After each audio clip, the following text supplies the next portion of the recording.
ನಮಸ್ಕಾರ ಸಮುದಾಯ ಟಿವಿಯ ವೀಕ್ಷಕರೇ, ಇವತ್ತು ನಮ್ಮ ಸಮುದಾಯ ಟಿವಿ, ಟುಡೇ ಕನ್ನಡ ಮತ್ತು ನ್ಯೂಸ್ 26 ವಾಹಿನಿಗಳು ಮತ್ತೊಂದು ಎಲೆಮರೆಕಾಯಿಯಂತೆ ಅಡಗಿರುವಂತಹ ಪ್ರತಿಭೆಯನ್ನು ಹೆಕ್ಕಿ ನಿಮ್ಮ ಮುಂದೆ ತರಲಿಕ್ಕೆ ಪ್ರಯತ್ನ ಪಡ್ತಾ ಇದೆ.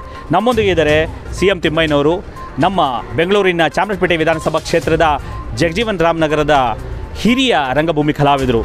ಇತ್ತೀಚೆಗೆ ಅವರ ಎಷ್ಟು ಪಾಂಡಿತ್ಯನ ಸಂಪಾದಿಸಿಕೊಂಡಿದ್ದಾರೆ ಅಂದರೆ ದೇಶವ್ಯಾಪಿ ಎಲ್ಲ ಪ್ರಯೋಗಗಳನ್ನು ಕೂಡ ಮಾಡ್ಕೊಳ್ತಾ ಬಂದಿದ್ದಾರೆ. ಅವರು ನಟರು ಹೌದು, ಬರಹಗಾರರು ಹೌದು, ಗಾಯಕರು ಹೌದು, ಹಾಗೆ ಅನೇಕ ರಂಗ ಪ್ರಯೋಗಗಳನ್ನು ನಿರ್ದೇಶಿಸಿ ಸೈ ಎನಿಸ್ಕೊಂಡಿದ್ದಾರೆ. ಅವರಿಗೆ ಈಗ ಮುಂಬರುವಂತಹ ಕರ್ನಾಟಕ ಸರ್ಕಾರದ ರಾಜ್ಯ ಮಟ್ಟದ ಪ್ರಶಸ್ತಿಗಳು, ನಮ್ಮ ರಾಜ್ಯೋತ್ಸವ ಪ್ರಶಸ್ತಿ ಇರ್ಬೋದು, ನಿತ್ಯೋತ್ಸವ ಪ್ರಶಸ್ತಿ ಇರ್ಬೋದು, ಇಂಥ ಪ್ರಶಸ್ತಿಗಳಿಗೆ ಇಂಥ ಪೌರ ಕಾರ್ಮಿಕರ ಮಗನೂ ಹೌದು, ಕರ್ನಾಟಕದ ಹೆಮ್ಮೆಯ ಕಲಾವಿದನೂ ಹೌದು, ಇಂಥ ಹಿರಿಯರ ಹೆಸರು ಸೇರ್ಪಡೆಯಾಗಿ ಪ್ರಶಸ್ತಿಗೆ ಭಾಜನರಾಗಬೇಕು ಅನ್ನೋದು ನಮ್ಮ ವಾಹಿನಿಗಳ ಉದ್ದೇಶ ಅಷ್ಟೇ.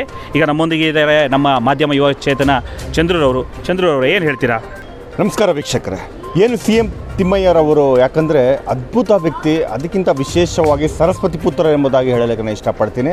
ಯಾಕಂದರೆ ಅವರು ಮಾಡಿದಂಥ ಹಾಡು ಮುಟ್ಟದ ಸೊಪ್ಪಿಲ್ಲ. ಅವರು ಮಾಡಿದಂಥ ವೇದಿಕೆಯಲ್ಲಿ ಎಂತೆಂಥ ಪಾತ್ರಗಳು ಮಾಡಿದ್ದಾರೆ ಅಂದರೆ ನಾ ಭೂತೋ ನಾ ಭವಿಷ್ಯತ್ ಎಂಬುದಾಗಿ ಅಂಥ ಅಚ್ಚುಕಟ್ಟಾದ ಒಂದು ಪಾತ್ರಗಳು ಮಾಡಿದ್ದಾರೆ. ನಿಜವಾಗ್ಲೂ ಇವರು ಕನ್ನಡ ರಾಜ್ಯೋತ್ಸವ ಪ್ರಶಸ್ತಿಗೆ ಅರ್ಹರು ಎಂಬುದಾಗಿ ನಾನು ಹೇಳೋಕ್ಕೆ ಇಷ್ಟಪಡ್ತೀನಿ. ಇಂಥವರು ಸಾಕಷ್ಟು ಎಲೆಮರೆಕಾಯಿ ಅಂತ ಇನ್ನೂ ತೆರೆ ಹಿಂದೆ ಇದ್ದಾರೆ. ಅವರನ್ನು ಗುರುತಿಸ್ತಾ ಇದೆ ನಮ್ಮ ಸಮುದಾಯ ಟಿವಿ, ನಮ್ಮ ನ್ಯೂಸ್ 26 ಟುಡೇ ಕನ್ನಡ ಟಿವಿ. ಇಂಥವರಿಗೆ ಮುಂದಿನ ದಿನಗಳಲ್ಲಿ ನಮ್ಮ ಸರ್ಕಾರ ದಯವಿಟ್ಟು ಇವರನ್ನು ಗುರುತಿಸಬೇಕಾಗಿ ವಿನಂತಿಸಿಕೊಳ್ತಾ ಇದ್ದೀನಿ. ಯಾಕಂದರೆ ಇಂಥ ಸಾಧಕರನ್ನು ಗುರುತಿಸಿ ಪ್ರಶಸ್ತಿ ಕೊಟ್ಟರೆ ಆ ಪ್ರಶಸ್ತಿಗೆ ಒಂದು ಅರ್ಹತೆ ಬರುತ್ತೆ ಎಂಬುದಾಗಿ ನಾನು ಹೇಳಕ್ಕೆ ಇಷ್ಟಪಡ್ತೀನಿ. ಇಲ್ಲಿ ನಮ್ಮ CM ತಿಮ್ಮಯ್ಯರವರಿದ್ದಾರೆ. ಅವರ ಒಂದು ಜೀವನದ ಬಗ್ಗೆ ಕ್ಲುಪ್ತವಾಗಿ ಒಂದೇ ನಿಮಿಷದಲ್ಲಿ ಹೇಳ್ತಾರೆ. ಯಾಕಂದರೆ ಅವರು ಎಷ್ಟೊಂದು ವೇದಿಕೆಗಳು ಮಾಡಿದ್ದಾರೆ ಅಂದರೆ ಒಂದು ಪಾತ್ರಗಳು, ಆ ಪಾತ್ರಗಳು ವರ್ಣಿಸಲಿಕ್ಕಾಗೋದಿಲ್ಲ. ಅವ್ರ ಬಾಯಿಂದನೇ ಕೇಳಿಸೋಣ. ನಮಸ್ಕಾರ. CM ತಿಮ್ಮಯ್ಯ ಅಂತ, ರಂಗಭೂಮಿ ಕಲಾವಿದರು, 65 ವರ್ಷ. ನಾನು ಸುಮಾರು 43 ವರ್ಷಗಳಿಂದ ಸತತವಾಗಿ ನಿರಂತರವಾಗಿ ಡಾಕ್ಟರ್ BR ಅಂಬೇಡ್ಕರ್ ಹಾಗೂ ಬಾಬು ಜಗಜೀವನ್ ರಾವ್ ಹೆಸರಿನಲ್ಲಿ ಸುಮಾರು 43 ವರ್ಷಗಳಿಂದ ಸತತವಾಗಿ ನಾನು ಅವರ ಸ್ಮಾರಕ ನಾಟಕೋತ್ಸವವನ್ನು ಇಡೀ ರಾಜ್ಯವಲ್ಲದೆ ಹೊರ ರಾಜ್ಯಗಳಲ್ಲಿ ಸಹ ನಾನು ಅವರ ಹೆಸರನ್ನು ನಾನು ಪ್ರಚಾರ ಮಾಡಿ, ಬರೀ ಎಲ್ಲಿ ಹೋದ್ರೂ ನಾವೇ ಇದಕ್ಕೆ ಹೋಗ್ತೀರಲ್ಲ, ದೆಹಲಿಗೆ ಹೋಗ್ತೀರ, ನೀವು ಕನ್ನಡ ಕಾರ್ಯಕ್ರಮ ಮಾಡ್ತೀರಾ ಅಂತ ಕೇಳ್ತಾರೆ. ಹೌದು ಸರ್, ನಾವು ಮಾಡೋದೇ ಕನ್ನಡ ಕಾರ್ಯಕ್ರಮಗಳು. ಯಾವ ಊರಿಗೆ ಹೋಗಿ ನಾವು ಕನ್ನಡ ಕಾರ್ಯಕ್ರಮ ಮಾಡೋದು. ಅವ್ರು ಏನು ರೀ ಭಾಷೆ ಹೆಂಗೆ ಗೊತ್ತಾಗುತ್ತೆ ನಿಮಗೆ, ಹಂಗೆ ಅಂತ ಕೇಳ್ತಾರೆ.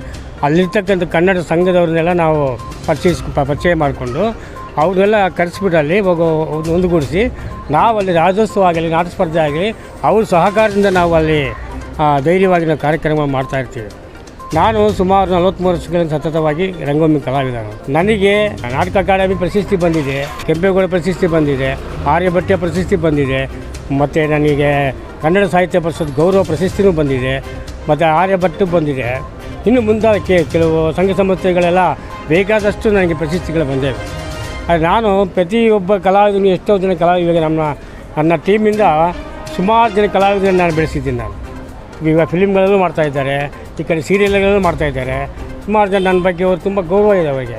ಇಂಥವ್ರ ಟೀಮಲ್ಲಿ ಹೋದರೆ ನಾವು ಚೆನ್ನಾಗಿ ಬೆಳೀಬೋದು ಅನ್ನೋ ಒಂದು ಆಸೆಯಿಂದ ನನ್ನ ಹತ್ರ ಸುಮಾರು ಕಲಾವಿದರು ಬಂದು ನನ್ನ ಹತ್ರ ನಟನೆ ಮಾಡಿ ಪಾಪ ಹೆಸರು ತಗೊಂಡು ಹೋಗ್ತಾರೆ. ನಾನು ಸುಮಾರು 43 ವರ್ಷದಿಂದ ಪಡೆಯುವಂಥ ಕಷ್ಟ ನಿಜವಾಗ್ಲೂ ಆ ಕಷ್ಟ ನಾನು ಬೇರೆಯವ್ರ ತಂಡದಲ್ಲಿ ಮಾಡೋದಕ್ಕೆ ಹೋಗಿದ್ದೆ. ಬೇರೆಯವ್ರ ತಂಡದಲ್ಲಿ ಮಾಡೋಕ್ಕೆ ಹೋದರೆ ಅದೇನಾಗುತ್ತೆ ಅಂದರೆ ನಮಗೆ ತಕ್ಕಂತೆ ಪಾತ್ರಗಳು ಕೊಡೋದಿಲ್ಲ ಅವರು. ಈ ಪಾತ್ರ ಮಾಡು, ಆ ಪಾತ್ರ ಮಾಡೋದು ಬಿಟ್ಟು ನಮ್ಮನ್ನು ದೂರ ಇದು ಮಾಡ್ತಾರೆ. ಅದಕ್ಕೆ ನಾನೇನು ಮಾಡಿದೆ, ಅವ್ರ ಹತ್ರ ಹೋಗಿ ನಾವೇನು ಕೈ ಬೇಡ್ಕೊಳ್ಳೋದು, ನಾನೇ ಸ್ವಂತ ಒಂದು ಸಂಸ್ಥೆಯನ್ನು ಕಟ್ಟಿ ನಾನೇ ಮಾಡ್ಬೋದಲ್ಲ, ನಾನು ಬೇಕಾದ ಪಾತ್ರಗಳು ನಾನು ಮಾಡ್ಕೋಬೋದಲ್ಲ ಎಂಬ ಒಂದು ಆಟದ ಮೇಲೆ ನಾನು ಮಾಡಿದೆ. VKM ಕಲಾವಿದರು ಅಂತೇಳಿ ಒಂದು ಸಂಸ್ಥೆಯನ್ನು ಓಪನ್ ಮಾಡಿದೆ ನಾನು. ಅದನ್ನು ಉದ್ಘಾಟನೆ ಮಾಡಿದವರು ನಮ್ಮ ಪ್ರಖ್ಯಾತ ಕವಿಗಳಾದಂಥ ಡಾಕ್ಟರ್ ಚಂದ್ರಶೇಖರ್ ಕಂಬಾರ್ ಅವರು ಉದ್ಘಾಟನೆ ಮಾಡಿದರು. ಅವರ ಇದರಿಂದ ಒಂದು ನಾಟಕ ಮಾಡಿ ಅವರಿಂದ ನಾವು ಸೈ ಅನಿಸ್ಕೊಂಡಿದ್ದೀವಿ. ನಾನು ಸುಮಾರು ನಾಟಕಗಳು ಜಾಸ್ತಿ ಮಾಡಿದ್ದೀನಿ, ಹಾಡಿದ್ದೀನಿ, ತಮಟೆ ಬರೆಸಿದ್ದೀನಿ, ಮತ್ತು ನೃತ್ಯ ಮಾಡ್ತೀನಿ, ಮತ್ತು ಡೈರೆಕ್ಷನ್ ಮಾಡ್ತೀನಿ, ಪಾತ್ರ ಮಾಡ್ತೀನಿ. ಈ ಥರ ಎಲ್ಲ ಸುಮಾರು ನಾಟಕಗಳು ಮಾಡಿದ್ದೀನಿ.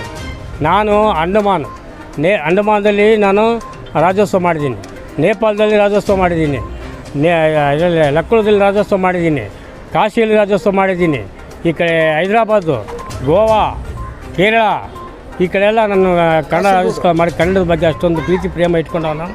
ನಾನು ಇಲ್ಲಿಂದ ಎಷ್ಟೋ ಖರ್ಚು ಮಾಡ್ಕೊಂಡೋಗಿ ಬೇಕಾದಷ್ಟು ನನ್ನ ಕಲಾವಿದನ್ನು ಕರ್ಕೊಂಡೋಗಿ ಅಲ್ಲೆಲ್ಲ ನಾನು ಕನ್ನಡ ರಾಜ್ಯೋತ್ಸವ ಮತ್ತು ಕನ್ನಡ ನಾಟಕ ಸ್ಪರ್ಧೆಗಳು ಕನ್ನಡ ಇದಂತೇಳಿ ಕನ್ನಡಕ್ಕಾಗಿ ನಾನು ಚಾಲೆಂಜ್ ಮಾಡ್ತೀನಿ ಬೇಕಾದ್ರೆ ಯಾವ ಆಟಲ್ಲಾರಾಜು ಹೋಗಿ ಹಣ್ಣಮಂದಲ್ಲಾಗಲಿ ಅಥವಾ ಈ ಇದರಲ್ಲಿ ರಾಜ್ಯೋತ್ಸವ ಮಾಡಿದ್ರೆ ಕೇಳಿ. ಈಗ ಇಲ್ಲಿರುವ ಕರ್ನಾಟಕದ ಯಾರೇ ಆಗಲಿ ಇಲ್ಲಿ ನೇಪಾಳದಲ್ಲಿ ಮಾಡೋರಾ, ಹಣ್ಣಮಂದಲ್ಲಿ ಮಾಡಿದಾರಾ, ಹೈದರಾಬಾದ್ ಮಾಡಿದಾರಾ, ದೆಹಲಿಯಲ್ಲಿ ಮಾಡಿದಾರಾ, ಡೆಲ್ಲಿಯಲ್ಲಿ ಮಾಡಿರ್ಬೋದು. ಆದರೆ ಈ ಥರ ನಾನು ಧೈರ್ಯವಾಗಿ ಎಲ್ಲೂ ಹೋಗಿ ಯಾರು ಮಾಡಿಲ್ಲ. ನಾನು ಚಾಲೆಂಜ್ ಮಾಡ್ತಿರ್ಬೇಕು, ಯಾರು ಮಾಡಿದ್ರೆ ಕೇಳಬೇಕು. ಸರಿ, CM ತಿಮ್ಮಯ್ಯ ಅಂದರೆ ಒಂದು ನಮ್ಮ ಬಡವನೆಯ ಒಂದು ಶಕ್ತಿ ಎಂಬುದಾಗಿ ಹೇಳಕ್ಕೆ ಇಷ್ಟಪಡ್ತೇನೆ. ಕನ್ನಡಾಂಬೆಯ ಪುತ್ರರಿವರು, ಅವ್ರ ಬಗ್ಗೆ ನಮ್ಮ ಗ್ರಾಮದ ಹಿರಿಯರೆಂಬುದಾಗಿ ಹೇಳಕ್ಕೆ ಇಷ್ಟಪಡ್ತೇನೆ. ಸಮಾಜ ಸೇವೆಯಲ್ಲಿ ಮುಂಚೂಣಿಯಲ್ಲಿ ಇರ್ತಾರೆ ಅವರು, ರಘುರವರು. ಇವ್ರ ಬಗ್ಗೆ, ಇವ್ರ ಹಿನ್ನೆಲೆ ಬಗ್ಗೆ ಕ್ಲುಪ್ತವಾಗಿ ಒಂದು ಮಾತಾಡ್ತಾರೆ. ಇವರು ರಾಜ್ಯೋತ್ಸವ ಪ್ರಶಸ್ತಿ ನಮ್ಮ ಮಾಧ್ಯಮ ಮುಖಾಂತರ ಕರ್ನಾಟಕ ಸರ್ಕಾರಕ್ಕೆ ತಲುಪುತ್ತೆ. ಇದು ಅವ್ರ ಬಾಯಿಂದ 2 ಮಾತುಗಳು ಮಾತಾಡ್ತಾರೆ. ನಿಮ್ಮ ಬಗ್ಗೆ. ನಮಸ್ಕಾರ. ಕನ್ನಡ ಬಾಂಧವರಿಗೆಲ್ಲ ನಮಸ್ಕಾರ. ಹಾಗೆ ನಮ್ಮ ಕನ್ನಡ ಸಾಂಸ್ಕೃತಿಕ ಇಲಾಖೆಯವರಿಗೆ ಮೊದಲನೇದಾಗಿ ಅವ್ರಿಗೆ ನಮಸ್ಕಾರ ಮಾಡೋಕ್ಕೆ ಇಷ್ಟಪಡ್ತೀನಿ. ಯಾಕಂದರೆ ನಮ್ಮ ಕರ್ನಾಟಕದಲ್ಲಿ ಹುಟ್ಟು ಕನ್ನಡಿಗರಾಗಿ ಕನ್ನಡಕ್ಕಾಗಿ ಇಷ್ಟೊಂದು ರಂಗಭೂಮಿ ಸೇವೆ ಸಲ್ಲಿಸಿದ್ದಾರೆ ಅಂದರೆ ನಾವು ತುಂಬ ಗೌರವದಿಂದ ಹೇಳೋವಂಥ ವಿಚಾರಗಳು. ನಾನು ಕೂಡ ಒಂದು ಸಣ್ಣ ರಂಗಭೂಮಿ ಕಲಾವಿದನಾಗಿ ಇವ್ರ ಜೊತೆಗೇ ಇವ್ರ ಶಿಷ್ಯನಾಗಿ ನಾನು ಒಂದಷ್ಟು ನಾಟಕಗಳು ಮಾಡಿದ್ದೀನಿ. ಇವ್ರ ಸೇವೆ ಅಜರಾಮರ. ಮನೆಯಲ್ಲಿ ಪಾತ್ರೆ, ಪಗಡೆ, ಬಂಗಾರ, ಒಡವೆ ಎಲ್ಲ ಮಾರಿ ಅಡ ಇಟ್ಟು ರಂಗಭೂಮಿಗೆ ಸೇವೆ ಸಲ್ಲಿಸಿರೋ ಅಂಥ ಕಲಾವಿದರು. ಇವ್ರಿಗಿನ್ನ ನನಗೆ ತಿಳಿದಾಗೆ ಇನ್ನು ಇದಕ್ಕಿಂತ ಉತ್ತಮವಾದ ಕಲಾವಿದರು ಕನ್ನಡ ಸೇವೆ ಸಲ್ಲಿಸಿರೋರು ಇನ್ನೊಂದು ಮತ್ತೊಬ್ಬರು ಇರ್ತಾರೆ ಅಂದರೆ ನಾನಂತೂ ಕಂಡಿಲ್ಲ. ಬಹುಶಃ ಇದ್ದರೂ ಇರ್ಬೋದೇನೋ. ಆದರೂ ಕೂಡ ಈ ಸಮಯದಲ್ಲಿ ಬಹಳ ಮುಖ್ಯವಾದಂಥ ಒಂದು ವಿಚಾರನ ತಮ್ಮ ಮುಂದೆ ಹೇಳೋಕ್ಕೆ ನಾನು ಇಷ್ಟಪಡ್ತೀನಿ.